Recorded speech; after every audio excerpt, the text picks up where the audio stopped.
Hello and welcome back to Born to Rant. I'm Brandon, and today we are taking a dive into the best summer camp movie of the 90s. A movie with one of the most iconic VHS trailers of all time, and of course the movie that gifted the world Tony Perkis. Everyone having fun? That's right, today we are looking at 1995's Heavyweights. Directed and co-written by Steve Brill, alongside comedy legend Judd Apatow, and starring a cast that includes Ben, Jerry, and Ann Stiller, Tom McGowan, Aaron Schwartz, Shaun Weiss, Tom Hodges, Leah Lale, Paul Feig, and the king of SNL himself, Kenan Thompson. We'll take a look at how the movie came together, its failure at the box office, everything that turned it into a cult classic, and its legacy over 30 years later.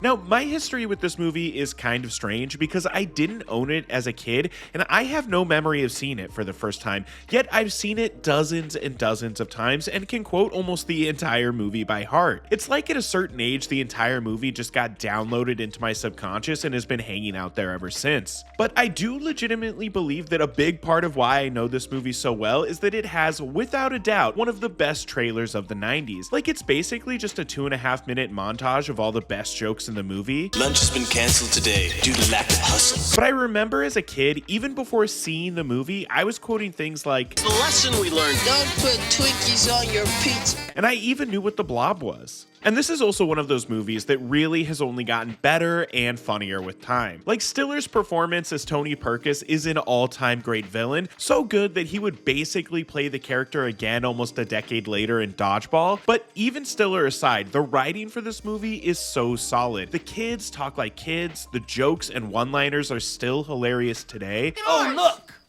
A deli meat. And it's got a really solid pace to it, like the movie just flies by. But before I start diving into everything that makes Heavyweights the cult classic it is today, let's go back and learn just a little bit more about how the movie came to be. And it all begins back in 1992 with the success of a little movie you might have heard of called The Mighty Ducks, which Steve Brill wrote, and after the success of that movie, he sat down with his friend Judd Apatow and decided to hammer out a script that was inspired by the 70s summer camp movie Meatballs. And the two took their idea over to Joe Roth, who ran the Caravan Pictures imprint at Disney, and because of Brill's previous success with the Ducks, Roth actually greenlit Heavyweights without even reading the script, and he agreed to let Brill be the director and gave them a budget of $10 million. As far as casting goes, I mean, 3 of our main boys come directly from the Mighty Ducks movies. Schwartz played Carp in the first Ducks movie, Kenan was Russ Tyler in D2 and D3, and Shaun Weiss was obviously Goldberg in all 3. So that was a huge chunk of the casting taken care of pretty much immediately. Although apparently Weiss was kind of blackmailed into taking this role, with Disney telling him that if he didn't do Heavyweights, he couldn't be in D3. And Stiller and Apatow had already worked together on the Ben Stiller show, so he instantly said yes when Apatow called him up and asked him if he wanted to be in the movie. And on March 28th, 1994, Heavyweights went into production, and filming would take place almost entirely at Camp Pinnacle, located in Hendersonville, North Carolina. And it sounds like for the most part, filming went pretty smooth and like everyone had a good time. Stiller has talked about how he loved improvising various moments like this. How you doing, little Tony? Bad. Although it sounds like Stiller could be a little intense when filming with the kids, which I think makes a lot of sense. And I think the uneasiness they were all feeling really comes through in all of their performances. There's also the fact that Tom Hodges, who plays Lars, came up with the accent on the spot while they were filming. And I mean, could you imagine Lars without this accent? I'm feeling skinny, Tony. Like, it would ruin everything that makes this character awesome. Also, towards the end of production, Aaron Schwartz broke his arm while they were filming the gluttony party scene, but luckily the movie was filmed mostly in sequence, so they really only had a couple of scenes left where they would have to deal with his cast. Although once you know he's dealing with a broken arm, you can really see a difference in his facial expressions going into the last couple scenes of the movie. Filming would wrap on May 25th of 1994, and then the movie would head into a pretty contentious post-production process, with Disney insisting they cut several scenes and sequences that were deemed to be too dark or too adult or too crass. There was also a lot of fighting about the movie's poster, which sees 4 of the boys lifting up a large bun with Lars inside, and the terrible tagline, "They never met a hot dog they didn't like." until now. And none of this makes any sense with what the movie actually is. Also, the irony of making a movie about chubby kids going to a fat camp and then rendering the kids to all look just a little skinnier than they are in the movie is some true corporate stupidity that really just is baffling even today. It's also not surprising that because Disney had no faith in heavyweights, they decided to put almost no marketing budget behind the movie. They even released this summer movie about summer camp in the winter. Because on February 17th, 1995, Heavyweights was released into theaters, and on its opening weekend, it placed third at the box office and made $6 million against its $10 million budget. And the movie would go on to make a total of $17.6 million, which I know everyone considered this to be a bomb and a financial disappointment, but if Disney truly didn't put much of a marketing budget behind this movie, I have to imagine that it had to have been at least a little profitable in its theatrical release. But honestly, even if it wasn't, it doesn't matter, because once Heavyweights hit home video, it became more than profitable. Like I said earlier, the trailer to this movie was on like every Disney release for a couple of years straight, and that led to just tons of people both buying and renting this movie. And we can't forget that this movie used to play on cable all the time in the late 90s and early 2000s.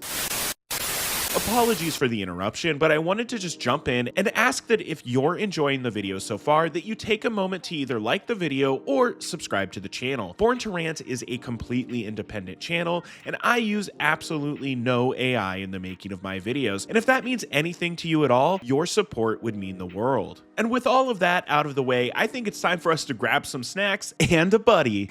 Buddy!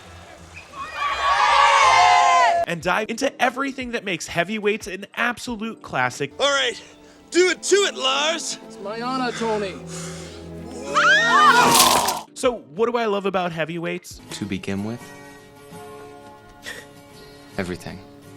But seriously, like every second of this movie's running time is iconic. Even just the opening couple of minutes are filled with iconic moments, like Jerry missing his bus, not being able to throw a ball over a fence, getting barked at by an aggressive dog, drinking an entire pitcher of lemonade, and all of that is before we even meet Tim Blake Nelson and get introduced to the concept of Camp Hope. Honestly, it's really hard to talk about this movie without just turning it into a clip show or just showing you guys the trailer, because it has all of the best jokes from the movie in it anyway. This is definitely not sanitary. And okay, I know I've brought the trailer up a couple of times now, but I'm a big nerd about editing, and watching this movie, I couldn't help but notice that every 5 minutes or so, there's a line, beat, or moment that appears in the trailer. And it's really impressive how the trailer manages to distill not only the story and concept of the movie down to 2 minutes, but it also manages to capture all of the movie's humor and heart as well. And before we dive into all the best moments of the movie, I quickly want to talk about some of the filmmaking aspects that went into making the movie. First of all, Steve Brill kinda directed the hell out of this movie. He got great performances out of all of the actors, and the movie really has a great sense of pacing. And speaking of the pacing, we also quickly have to shout out Carol Timothy O'Meara, who edited the movie. Like I said, it has a really solid pacing, and I think a big part of that is the way that it uses montages to convey a lot of information to us at one time. Like when the kids are using the blob towards the beginning of the movie, or the exercise montages, or when the boys find the stash of junk food in the woods. It all just really helps make the movie fly by. There's also the cinematography by Victor Hammer, which, sure, it's not Academy Award winning stuff or anything, but there's some really great looking moments throughout this movie, like when Pat pushes Jerry in the go-karts, or when Tony takes the boys on a hike and swings from this tree. And Hammer would actually end up going to the TV side of things a few years later, shooting 19 episodes of My Beloved Veronica Mars and over 300 episodes of NCIS. As for the movie itself, I mean, like I said, it's hard to talk about it without just turning into the Leo pointing meme every time something funny happens, but we're gonna do our best. Once Jerry lands, we're introduced to all of the campers and Tom McGowan as Pat. And let's talk about Tom's performance, because I think he absolutely nails the friendly guy who's been big his whole life, who also knows how to talk to kids. And as someone that grew up chubby, I remember Pat instantly felt like a safe character to me. But more than that, he is hilarious. I've always loved the bit of him torturing the boys by pretending that he's gonna stop for fast food. Then once we get to camp, we get Sims's weird ominous warning. We meet Leah Lale as Nurse Julie and get a couple of fun jokes with her. And then one of the best scenes in the movie when Jerry confesses to sneaking in a box of Oreos For emergencies.